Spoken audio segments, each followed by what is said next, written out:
Have you ever noticed that when you're fasting, the initial hunger pangs are the worst, but then, miraculously, they seem to fade away?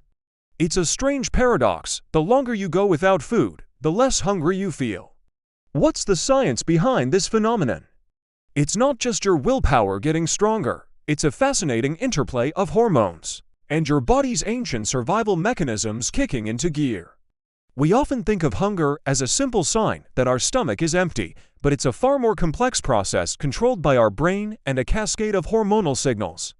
Understanding this process can completely change your relationship with fasting, making it a much more manageable and even empowering experience. Let us explore why your body cleverly turns down the hunger dial the deeper you go into a fast.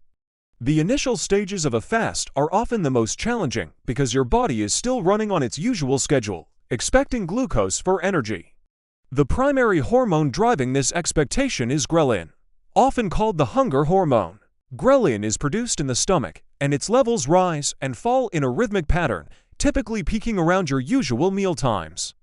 This is why you feel intense hunger at breakfast, lunch, and dinner time, whether your body truly needs the fuel or not.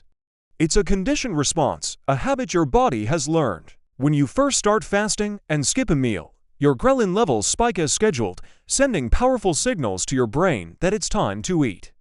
This creates those familiar stomach growling, distracting hunger pangs that make you want to raid the pantry. Your body is essentially protesting, "Hey, where's my sugar?" This is the first hurdle of fasting, where your mind and body are adjusting to a new routine. However, if you push through this initial period, something remarkable begins to happen.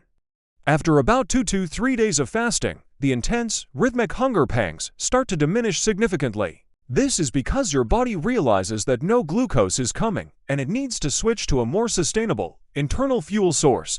This is where ketosis comes in.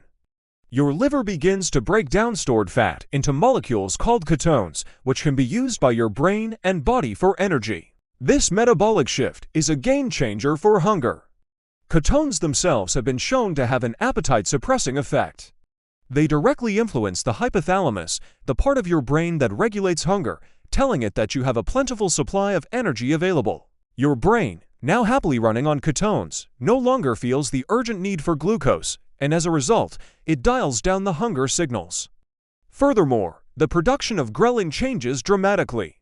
Instead of spiking at your old meal times, its overall level begins to decrease.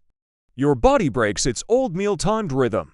Studies have shown that during prolonged fasting, ghrelin levels flatten out and remain low. Your body has adapted.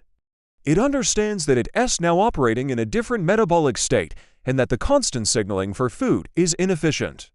Simultaneously, other hormones that promote a feeling of fullness or satiety, like peptide YY, can remain elevated. This combination of decreased hunger hormones and sustained satiety hormones creates a state where you feel surprisingly stable and clear-headed, with hunger moving from a loud, demanding shout to a quiet background whisper. It's your body's incredible, built-in survival intelligence at work, allowing you to function effectively for extended periods by tapping into your own energy reserves, all while freeing you from the constant distraction of hunger.